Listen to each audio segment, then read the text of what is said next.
కీర్తనలో దావీదు రాసిన కీర్తనని మొదటి పైన భాగంలో మనం చూస్తున్నాము.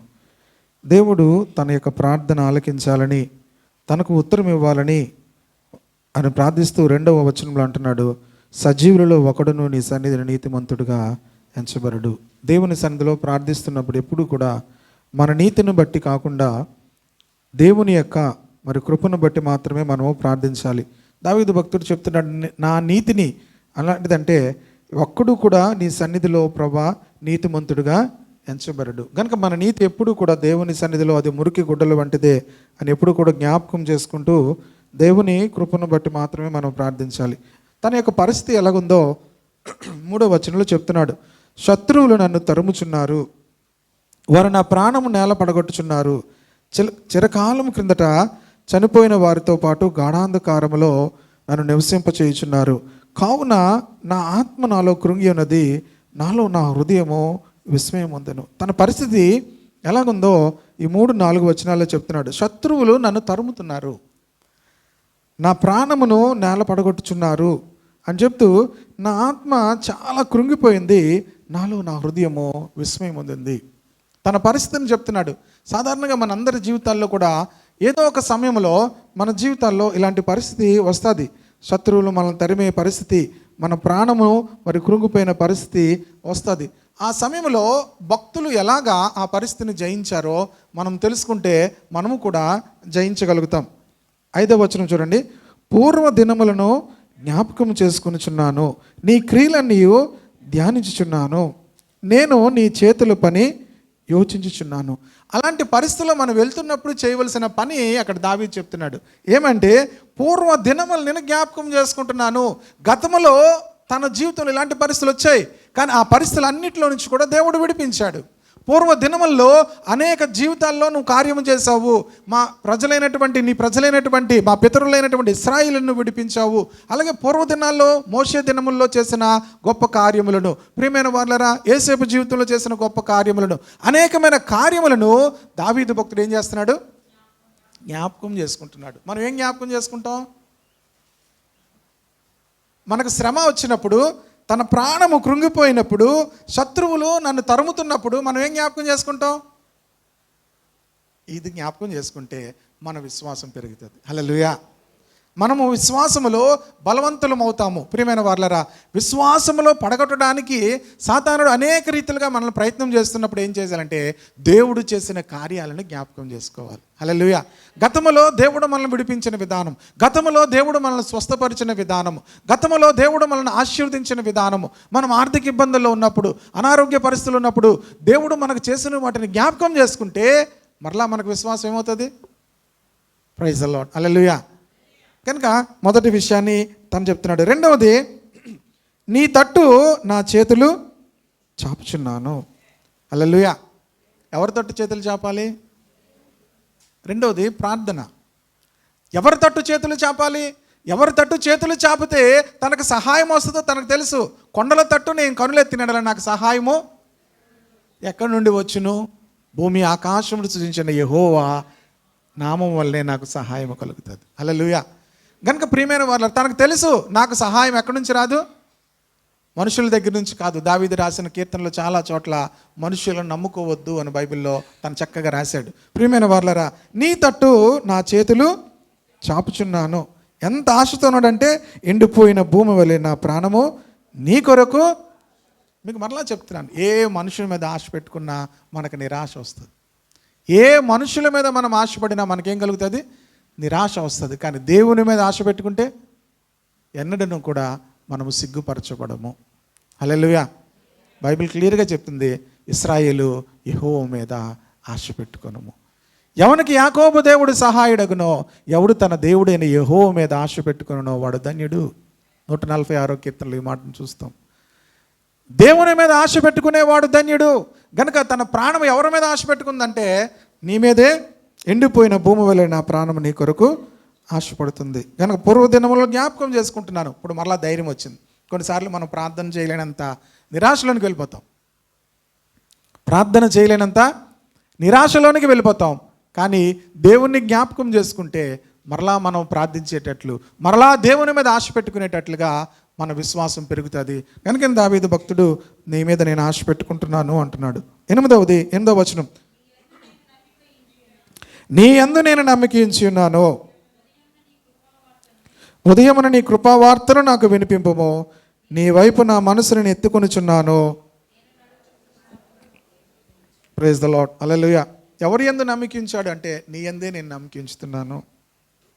ఉదయమున నీ కృపావార్తను నాకు వినిపింపుము. ఉదయమున నీ కృపావార్త.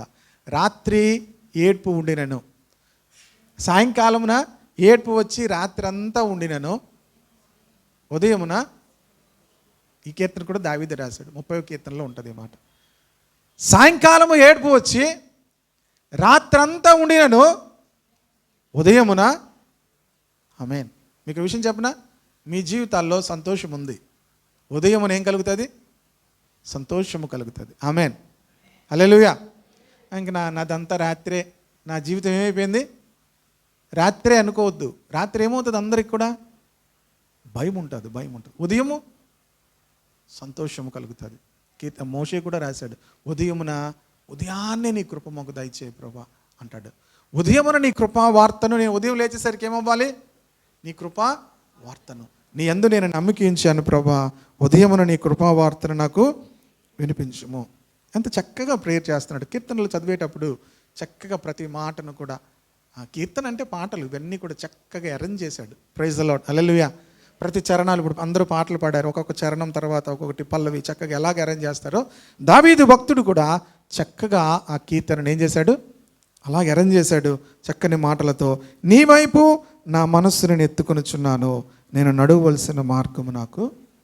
In the midst of trials, ఇలాంటి శ్రమలలో, ఇలాంటి ఇబ్బందుల్లో ప్రియమైన వారలారా, అక్కడ కూడా ఏమని ప్రార్థన చేస్తున్నాడు తెలుసా?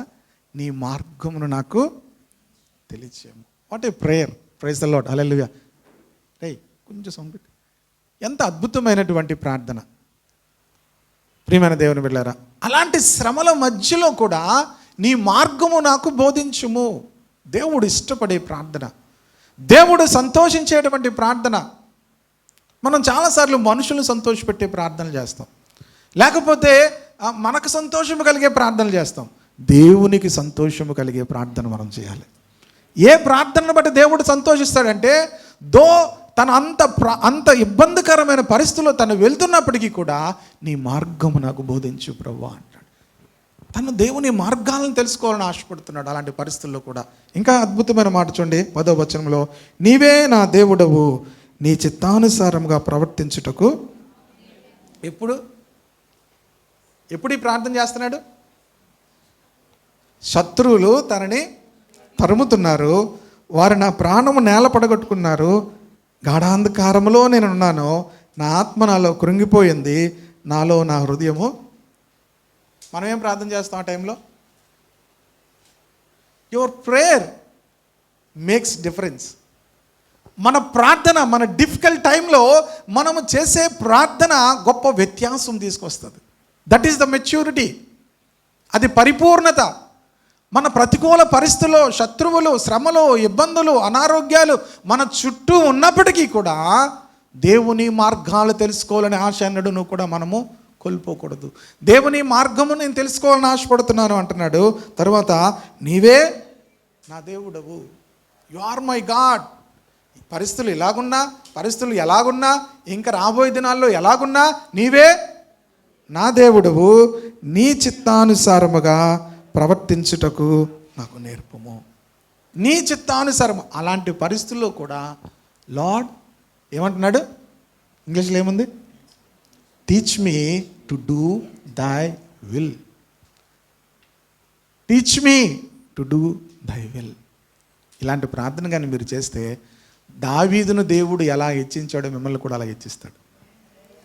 మనం దావీదులాగా హెచ్చించబడాలనుకుంటాం, దావీదులాగా ప్రార్థన చేయం. దావీదులాగా హెచ్చించబడ్డానికి దావీదు ఏం చేస్తాడో అవన్నీ మనం చేయాలి. శ్రమలలో, ఇబ్బందుల్లో కూడా నీ చిత్తము చేయుటకు నాకు. నేను ఈ 43వ కీర్తన ఈ వారం నుంచి చదువుకుంటున్నాను. మరలా చదువుతున్నప్పుడు ఎంత సంతోషం కలిగింది. మన ప్యాటర్న్, మన యొక్క ప్రేయర్ ప్యాటర్న్ అంతా కూడా భక్తులు చేసినటువంటి ప్రార్థనలా ఉండాలి. భక్తిహీనులు చేసే ప్రార్థనలా ఉండకూడదు. భక్తులు చేసే ప్రార్థనలు మన మోడల్, మన ప్రేయర్ మోడల్ ఎవరంటే భక్తులు చేసినటువంటి ప్రార్థన అనుకూలముగా మన ప్రార్థనలు మార్చుకుంటే భక్తులు దేవుడు వారి జీవితాన్ని దేవుడు ఎలాగ ఆశీర్వదించాడో మనల్ని కూడా అలాగే ఆశీర్వదిస్తాడు. ఆమేన్. నీవే నా దేవుడవు, నీ చిత్తానుసారముగా, మనం ఈ మాట అందరం చెప్దాము, నీవే నా దేవుడవు, నీ చిత్తానుసారముగా ప్రవర్తించుటకు నాకు నేర్పుము. మరొక మాట ఇందులో అంటున్నాడు, దయగల నీ ఆత్మ సమభూమి గల ప్రదేశమందు నన్ను నడిపించును గాక.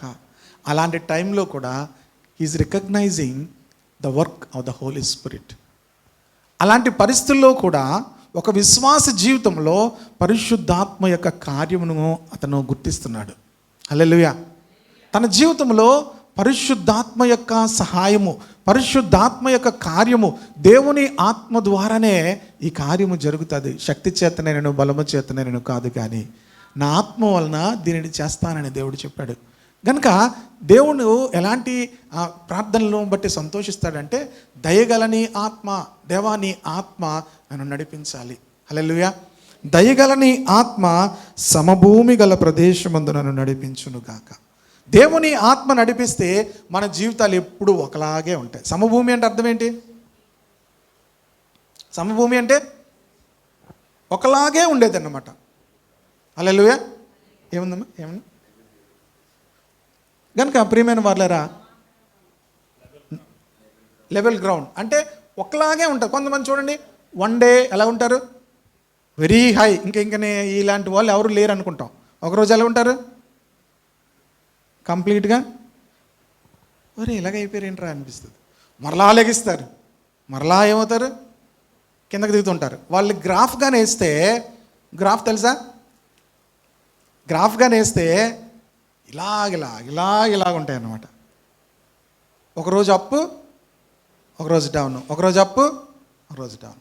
మొన్న నేను కార్లో వెళ్తుంటే నా బైబిల్ ముందు పెట్టుకున్నాను, పడిపోయింది. పడిపోగానే నేను ఆడు ముందు ఈ చిన్నోడు ఉన్నాడు, ఆయన ఎవరా పడిసావా అన్నాను. అతనికి అది పడిపోయిందని తెలిసిన ఎరా పడిసావా అన్నాను. అప్ అండ్ డౌన్లో పడిపోయింది అన్నాడు. నా వైపు చూసేమన్నాడు, అప్ అండ్ డౌన్స్ వల్ల పడిపోయింది అన్నాడు. అంటే చెప్పడం ఉద్దేశం, అప్ అండ్ డౌన్స్ వస్తే పడిపోతాం, ఏమవుతాము, ఆడికి ఎలా కలిగిందో కానీ నేనేం పడలేదు, అప్ అండ్ డౌన్లో పడిపోయింది అన్నాడు. ఆ ముందు ఆ కార్లో ఆ డాష్ బోర్డ్ మీద పెడితే అది పడిపోయింది అన్నాడు. అప్ అండ్ డౌన్స్ వస్తే మన జీవితంలో ఏమవుతాం, పడిపోతాం. ప్రియమైన వాళ్ళ, సమభూమి గల ప్రదేశమందు దేవుని ఆత్మ నన్ను నడిపించునుగాక. తన డిజైర్ చూడండి, సమభూమి గల ప్రదేశమందు నీ ఆత్మ నన్ను నడిపించునుగాక. దేవుడు ఈ ప్రార్థనకు నేను అనుకుంటాను, దేవుని దగ్గరికి ప్రతిరోజు కూడా ఎన్ని పేపర్లు వెళ్తాయో, ఏంటి ప్రార్థనా పేపర్లు, విన్నపాలు. మనం కూడా ఆయా సమయంలో ఎంఆర్ఓ ఆఫీస్కి లేకపోతే ఈ కలెక్టర్ ఆఫీస్లో వాటిల్లోకి లెటర్స్ పెడతాం, మన యొక్క విన్నపాలు, ఇలా చేయండి, అలా కావాలి, ఇలా కావాలి. దేవుని దగ్గరికి కూడా మనం చేసే ప్రార్థనలు అన్నీ కూడా విన్నపాలుగా వెళ్తాయి. నేను అనుకుంటాను, ఫస్ట్ దేవుడు ఏ ప్రార్థనకు జవాబిస్తాడు, ఇలా చేసిన ప్రార్థనకు ఫస్ట్ ఆన్సర్. దేవునికి స్తోత్రం కలుగును గాక. సమభూమి గల ప్రదేశమందు దేవా నన్ను నడిపించు, నీ మార్గములు నాకు తెలియచేయి, నీ చిత్తము నాకు తెలియచేయి, నీ చిత్తానుసారంగా ప్రవర్తించుటకు నాకు నేర్పు. ఈ మాటలు ఉంటాయి చూసారా మీ ప్రార్థనలో, ఆ ప్రార్థనలకు ఫస్ట్ జవాబు వస్తుంది. ప్రభా నేను ఎంత బాధలో ఉన్నాను తెలుసా ప్రభా, ఎంత నన్ను గుచ్చారో తెలుసా ప్రభా, ఎంత నొప్పి ఉందో తెలుసా, చూడు ప్రభా వాళ్ళు ఎంత శత్రువులు, సౌలుకి నేను ఎంత హెల్ప్ చేశాను ప్రభా, సౌలు నన్ను ఎలా చేశాడో చూడు ప్రభా అంటే దేవుడు జాలిపడ్డు. ఎందుకు, నువ్వేలాగంటే నన్నే అలా చేశారు. ఇశ్రాయేలీయులను నేను ఐగుప్తులో నుంచి విడిపించాను, ఐగుప్తులో నుంచి నా బాహుతో విడిపించాను, ఎర్ర సముద్రంలోంచి నడిపించాను. వాళ్ళు వెంటనే వెళ్ళి దూడ చేసుకొని ఆరాధిస్తే నేనేమనాలి, దేవుడేమనాలి? ప్రియమైన వాళ్ళరా, మనకే కాదు దేవునికి కూడా బాధ ఉంటుంది, వీళ్ళు ఇలా చేశారు ఏంటని. కానీ వీటన్నిటి మధ్యలో ప్రియమైన వాళ్ళరా, నీ చిత్తము నీ మార్గము అని నీ ఆత్మ అని ఎవరైతే వాడి ఆ మాటల ప్రకారముగా ప్రార్థన చేస్తారో ఆ ప్రార్థనలకు మొట్టమొదటి జవాబు వస్తుంది. హల్లెలూయా, హల్లెలూయా. కనుక ఈ మాట అందరం అందాము. నేను నడవవలసిన మార్గము నాకు తెలియచేయము. కనుక మీ ప్రార్థనలో ఈ మాట ఖచ్చితంగా ఉండాలి. మీరు ఎక్కడ చేసినా, ఒంటరిగా ఎప్పుడు చేసినా, దేవా నీ మార్గము నాకు తెలియచేయము, నీవే నా దేవుడవు, నీ చిత్తానుసారంగా ప్రవర్తించుట, ఇది మీ ప్రార్థనలో ఉండాలి. హల్లెలూయా. నీ చిత్తానుసారంగా ప్రవర్తించుట నాకు నేర్పుము. అలాంటి వాళ్ళకే దేవుడు తన చిత్తంలో నడిపిస్తాడు. చివరిగా దయగల నీ ఆత్మ సమభూమి గల ప్రదేశమందు నన్ను నడిపించునుగాక. నా ఆత్మ కాదు, 3 ఆత్మలు ఉంటాయి. ఎన్ని ఆత్మలు ఉంటాయి? ఒకటి దేవుని ఆత్మ, ఇంకోటి మనిషి ఆత్మ, మూడోది దయ్యం ఆత్మ, లేకపోతే దురాత్మ, దుష్టాత్మ, దానికి 3 రకాలు ఉన్నాయి. సాతాన ఆత్మ. ఈ మూడిట్లో ఏదో ఒక ఆత్మ చేత మనిషి నడిపించబడతాడు. మీరు అనుకున్నట్టుగా మనుషులందరూ కూడా ఏదో ఒక ఆత్మ చేత నడిపించబడతారు. ఎందుకంటే చేసేది ఏంటి? జీవింపచేసేది ఆత్మ. శరీరము నిష్ప్రయోజనం అనలేదు, కేవలం నిష్ప్రయోజనం అన్నాడు. శరీరం ఏంటి అంటే అర్థం ఏంటి? మనం 24 గంటలు దీనికోసమే ఆలోచిస్తాం, కానీ ఇది కేవలం ఏంటి? నిష్ప్రయోజనము. కనుక ఆత్మే జీవింపజేస్తుంది. అంటే అర్థం ఏంటంటే ఆత్మే నిరంతరం ఉండేది. నిరంతరం ఉండేది ఏంటి? దేవుని ఆత్మ. మన ఆత్మ కూడా దేవుడు మనకిచ్చిన ఆత్మ కనుక అది కూడా నిరంతరం ఉంటుంది. అయితే పరలోకంలో ఉంటుంది, లేకపోతే నరకంలో ఉంటుంది. చచ్చిపోదు అది. ఇంకా అలాగా బాధ అనుభవించాలి నరకంలో. అందుకే మా బాధ అంతా, లేకపోతే దేవుని యొక్క బిడ్డల యొక్క బాధ అంతా ఏంటంటే ఆత్మలు నిరంతరం నరకంలో కాలకూడదనే సువార్తను నమ్మండి, సువార్తను అంగీకరించండి అని చెప్పడం. మీకు ఎందుకంటే ఈ బాధ? మేము ఎలాగుంటే అంటే మన ఆత్మలు నిరంతరము లోకములో నరకంలో నశించిపోకూడదని మన యొక్క బాధ. సువార్తను ప్రకటించడం, ఇతరులను దేవుని ఎదుగు నడిపించడం కూడా. 3వ ఆత్మ ఏంటి? అది కూడా ఉంటుంది నిరంతరం నరకంలో.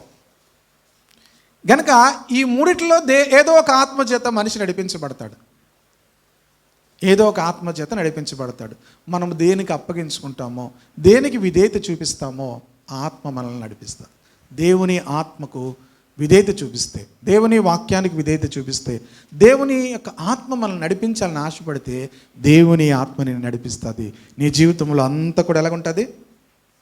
సమభూమిగా ఉంటుంది. దేవునికి స్తోత్రం కలుగునక. ఎక్కడ పడిపోము, ఎక్కడ జారిపోము. దేవుని ఆత్మ నడిపిస్తుంటే మన జీవితాలు ఎంతో సంతోషముగా ఉంటాయి. ఒకవేళ మనుష్యాత్మ నడిపించింది అనుకోండి, దురాత్మలు దాన్ని ఏం చేస్తుంది?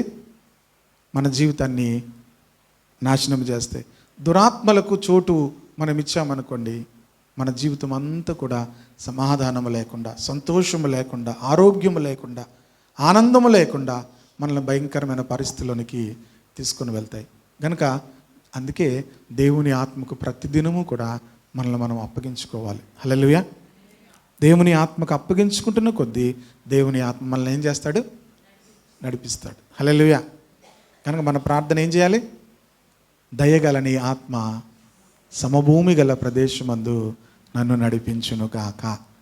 ఆమె మీ ప్రార్థనలో ఈ మాటలు లేకపోతే మీ ప్రార్థనకు మీ విన్నపాలు మీరు చేసేస్తారు. అవన్నీ ఎక్కడుంటాయి? పరలోకంకి వెళ్ళినట్లకి జవాబు రాదు. అవన్నీ అలా లిస్టులో ఆ పక్కన పెట్టండి, లిస్టులో అంటాడు. ఎవరి ప్రార్థన ముందు ఉంటుంది? నా మార్గాలు తెలుసుకోవాలని ఎవరికైనా ఆశ ఉందా? వాళ్ళకి జవాబు ఇవ్వండి అంటాడు దేవుడు. ఆమేన్. నా చిత్తానుసారంగా ప్రవర్తించాలని ఎవరికైనా ఆశ ఉందా? వెంటనే వాళ్ళకి జవాబు పంపించండి. ఎవరికైనా దేవుని ఆత్మచేత నడిపించబడాలని ఉందా? వెంటనే ఆ ప్రార్థనలకు జవాబు ఇవ్వండి అంటాడు దేవుడు. ఆమేన్. కనుక ఈ 3 మీ కీర్తన, ఈ మాటలు మీరు మరలా నోట్ చేసుకొని మీ ప్రార్థనలో ప్రతి దినము ఈ మాట మీరు చెప్పాలి. హల్లెలూయా. అప్పుడు చూడండి దేవుడు మీ జీవితాన్ని ఎంత సంతోషముగా నడిపిస్తాడు. హల్లెలూయా.